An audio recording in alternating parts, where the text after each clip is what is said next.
हमारे माननीय जनप्रतिनिधिगण,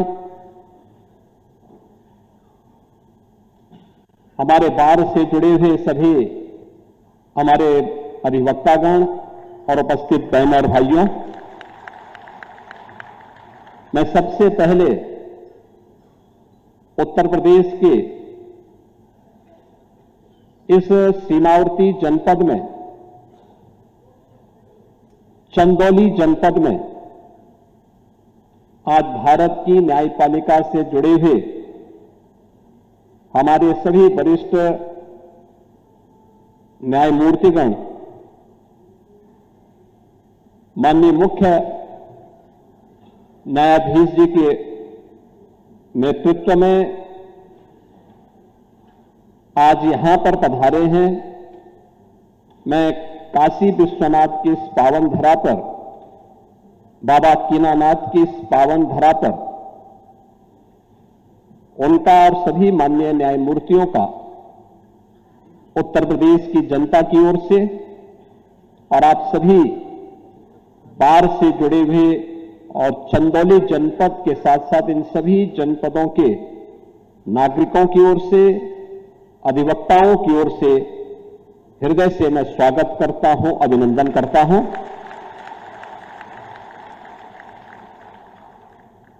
आज का दिन उत्तर प्रदेश के देश से अत्यंत महत्वपूर्ण दिन है और महत्वपूर्ण दिन इस बात को लेकर के कि यहां की न्यायपालिका के इतिहास के एक नए पृष्ठ का सृजन हो रहा है। मुझे याद है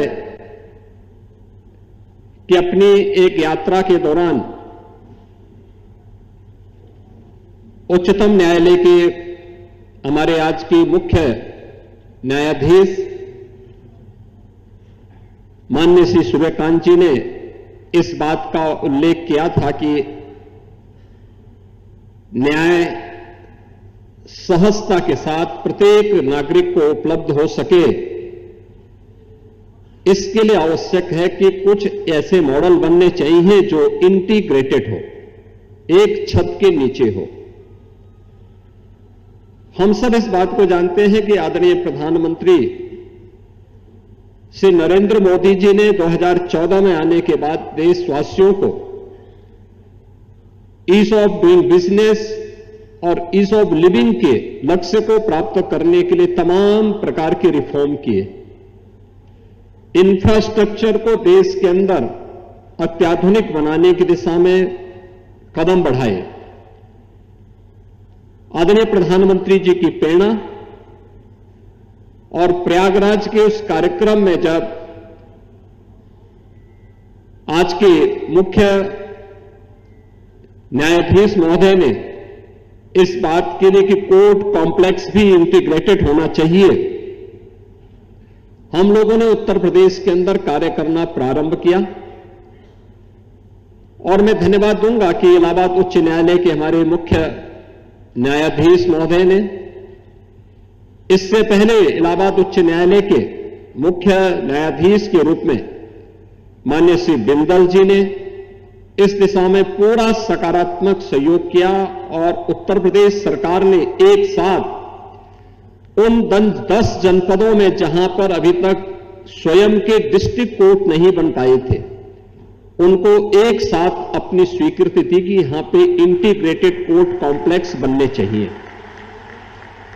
मुझे प्रसन्नता है कि आज हम लोगों ने, उत्तर प्रदेश सरकार ने पहले चरण में 6 जिन जनपदों में चंदौली भी है, इस चंदौली जनपद समेत 6 जनपदों का धनराशि अवमुक्त कर दिया है और ये पैसा जा चुका है, डिजाइन अप्रूव हो चुकी है, सारी औपचारिकताएं पूर्ण हो चुकी हैं और अब इस पे कार्य प्रारंभ हो जाएगा। जैसे आज यहां पर भूमि पूजन की कार्रवाई माननीय मुख्य न्यायाधीश महोदय के करकमलों से जैसे यह कार्यक्रम प्रारंभ होगा, उसके तुरंत बाद यहां पे L&T जैसी विश्वविख्यात संस्थाओं के द्वारा इस निर्माण के कार्य को आगे बढ़ाने का काम होगा, जिसमें एक छत के नीचे कोर्ट कॉम्प्लेक्स तो है ही, अधिवक्ताओं के लिए भी अच्छे चेंबर बनेंगे।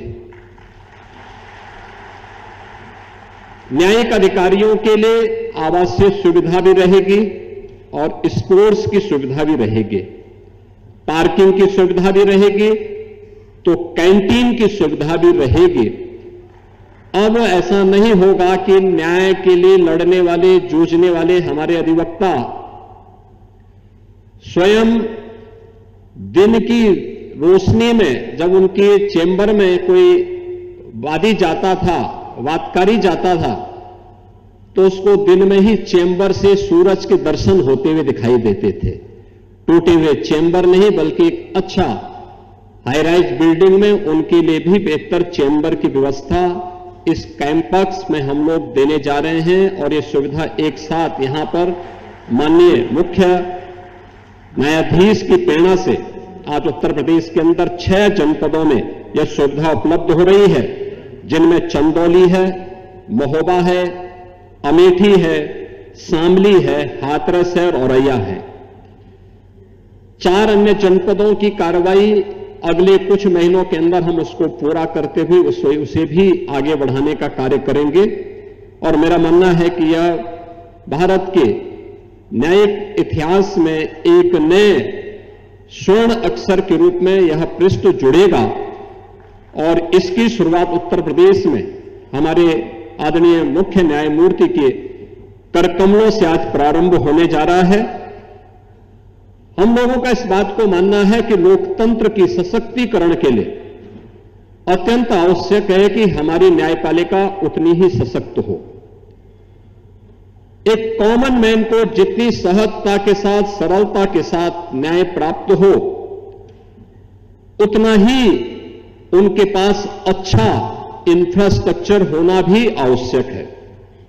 और मुझे बताते हुए प्रसन्नता है कि उत्तर प्रदेश सरकार के पास न्यायिक व्यवस्था से जुड़े हुए कोई भी कार्य जब आते हैं, उसे पूरा होने में कोई देर नहीं लगती हमारे पास इन कार्यों के लिए। क्योंकि अगर हमें सुशासन के लक्ष्य को प्राप्त करना है, तो हमें न्यायिक सुविधाओं को भी और सुदृढ़ करने के लिए और सुविधा संपन्न बनाने के लिए अपना पूरा योगदान देने में कोई कोताही नहीं बरतनी चाहिए। और मुझे प्रसन्नता है कि उत्तर प्रदेश इस दिशा में बेहतरीन दिशा में आगे बढ़ चुका है।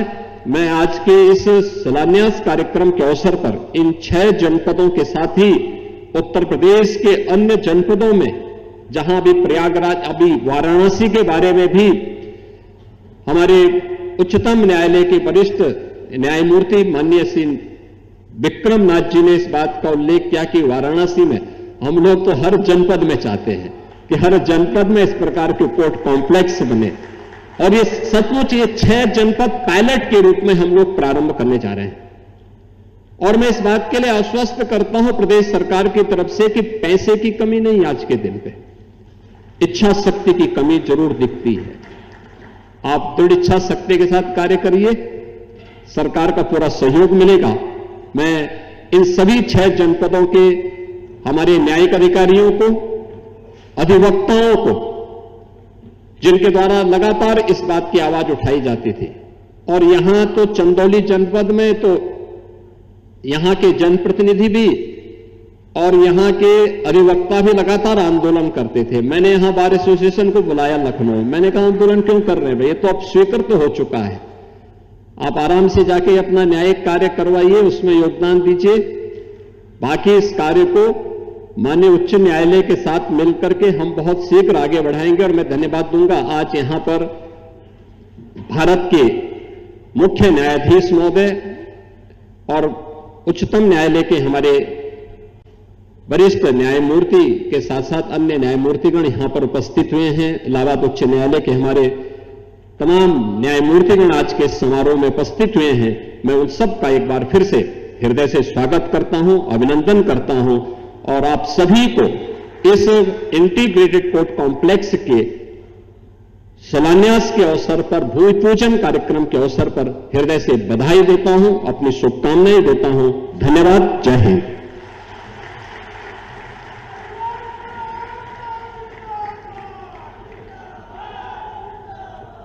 बहुत बहुत धन्यवाद माननीय मुख्यमंत्री महोदय।